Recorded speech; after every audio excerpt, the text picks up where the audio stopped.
Okay, good morning, everyone. And we're going to take a look at some very basic things this morning.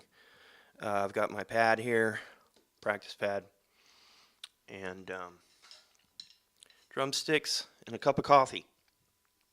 Okay, and I just want to make an example of how you can spend your time practicing on the pad.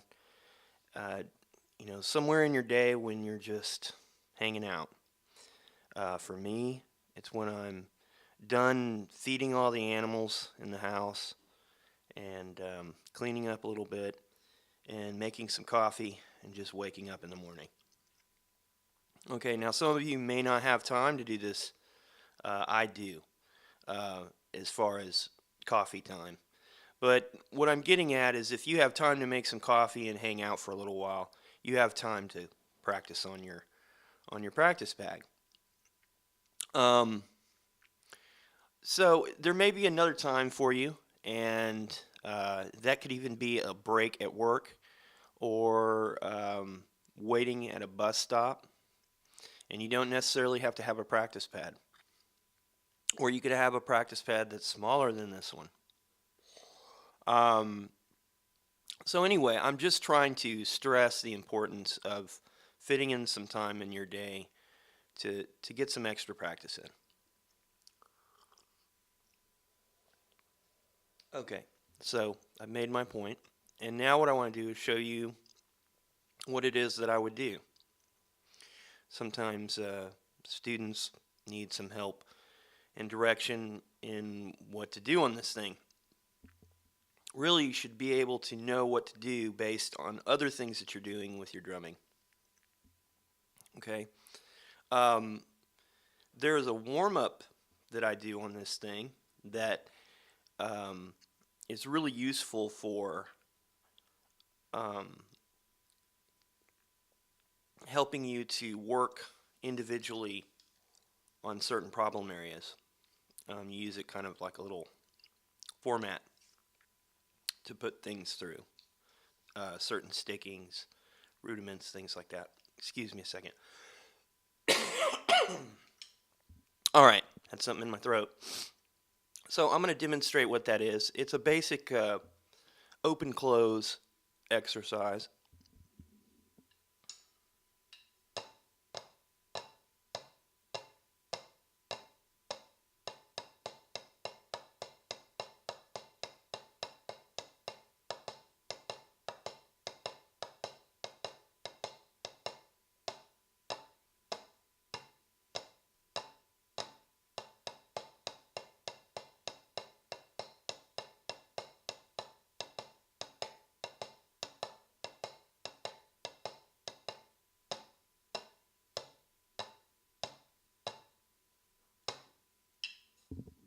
Okay, so real simple.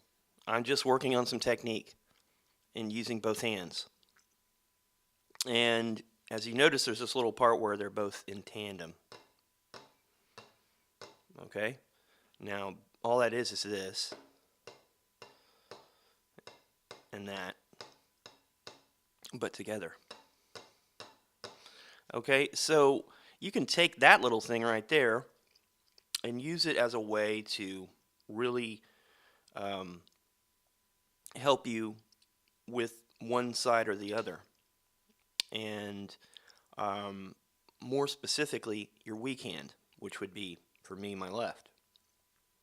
So if I'm working on, let's say, um, like a 6-stroke roll,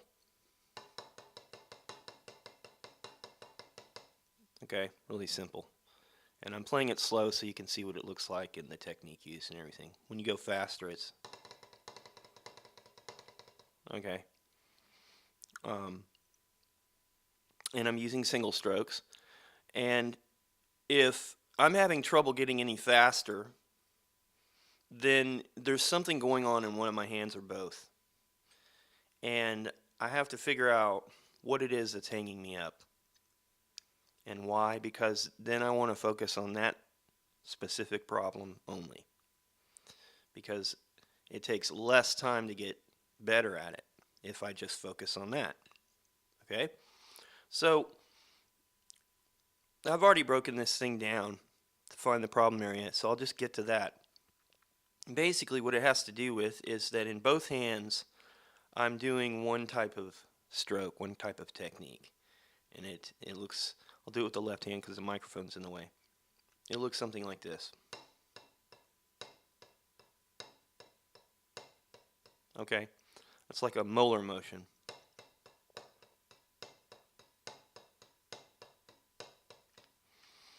And really slow, it would look something more like this.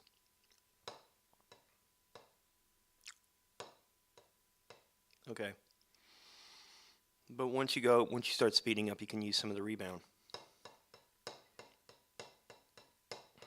Okay, and then you put that together with this one. And you get the 6-stroke roll. So if you play that stroke together at the same time, kind of using this open close thing that I was doing, you get this.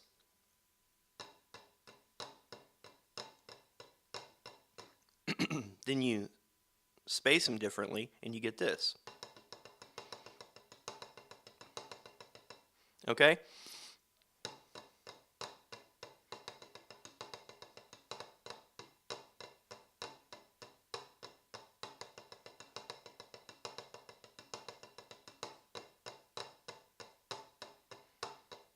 All right. So just doing that right there is going to help your technique in the evenness. If I'm permitted to use that word, that just making it more even. And you can also just work on one hand. But say you're having trouble just getting it to be like this hand.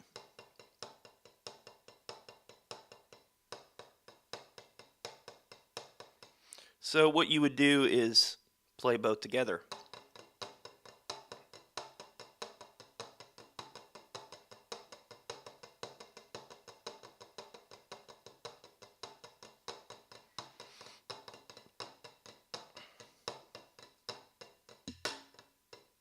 Sorry, I hit the mic there.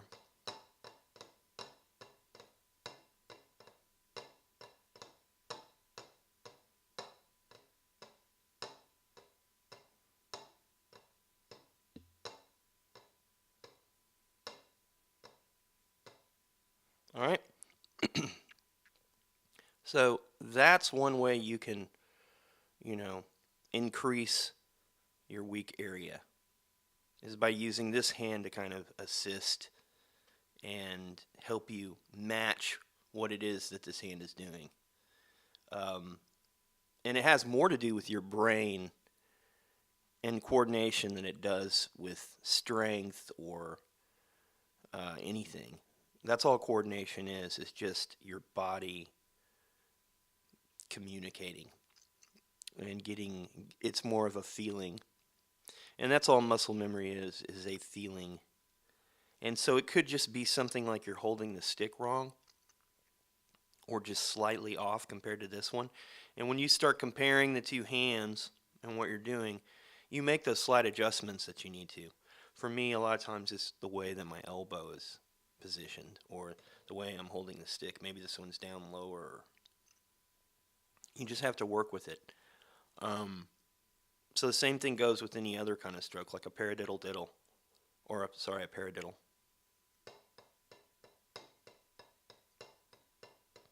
Excuse me. So, my throat is really bugging me. You ever have a morning where your throat is just killing you? Well, I'm having that morning. Let me get another drink here and then I'll continue the lesson. So, let's move on. Anyway, same kind of thing. You've got the same kind of strokes going on. It looks like this. Or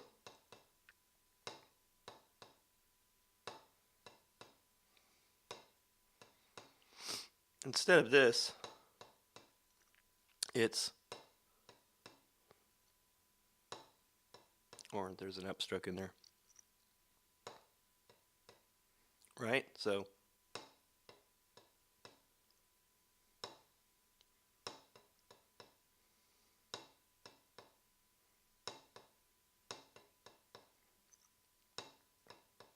So here's with this hand included.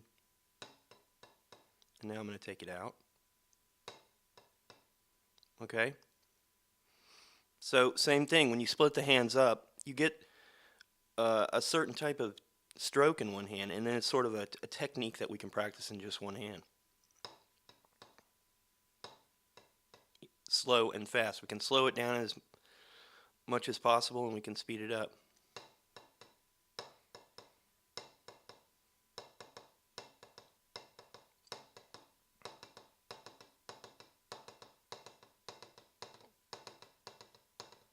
Okay, so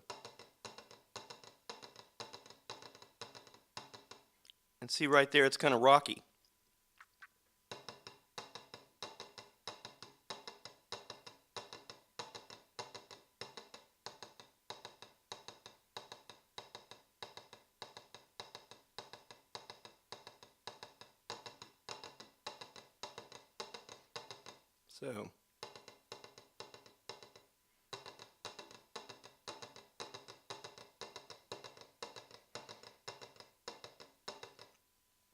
So basically, that's how you can pinpoint your little problems and isolate them and work on them.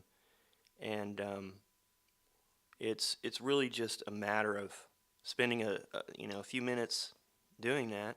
And we've spent so far 11 minutes here, not very long, and we can get a lot done. And that's basically what I would say is a good practice pad session. 5-10 minutes, just doing some basic things like that. And then once you can just isolate one hand, you can sit down for the rest of the week every morning or whenever you can put this thing in and just, you're watching TV during the commercials. Just work with this one technique.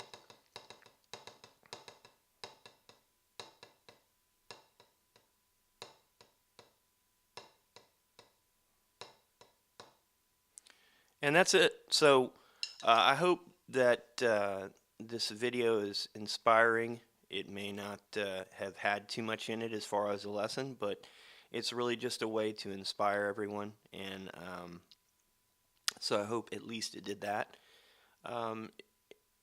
I hope to encourage everybody to watch more videos that I'm sending out.